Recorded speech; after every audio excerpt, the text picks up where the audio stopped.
Bwana Yesu asifiwe. Amina. Amina. Nikukaribishe katika ujumbe wa leo ambao nitamani tuzungumze ujumbe mfupi wa kuhusu ufalme wa Mungu au timilifu wa ufalme wa Mungu. Hapo mwanzo Kristo alianza kwa kufafanua habari za ufalme wa Mungu katika namna mbili. Namna ya kwanza ilikuwa ni namna ufalme unavyokuwa, jinsi utavyoanza, utavyokuwa, kuongezeka hata kushika dunia nzima. Lakini namna nyingine ya pili ilikuwa ni utimilifu wake, na hiyo mifano iko.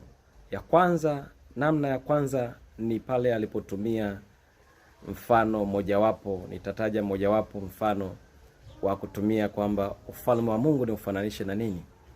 Alufananisha na punje ya mbegu ya haradali, ambayo hiyo ilipopandwa ikamea ukawa ni mti mkubwa, ambapo hata ndege wa angani waliweza kutua katika mti huo.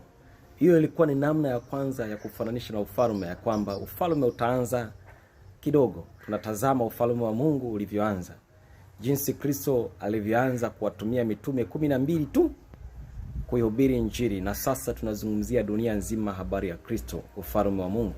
Nasi tumo ndani ya ufalme huo, ufalme wa mbinguni, ikiwa inamaanisha kwamba ile Injili iliyohubiriwa kwa Wayudea Wayahudi, nayo sisi tunaipata na tunaihubiri sisi pia. Na si kwamba tu kwa kufundishwa katika vitu vya kiakili tu, ikiwa inamaanisha kwamba tunaona nguvu ile ile ambayo ilitendeka kule inatendeka nasi hapa. Kwa hiyo ni jambo ambalo lilionyeshwa namna ambavyo Mungu atakuja kuimarisha ufalme huu katika ukuaji.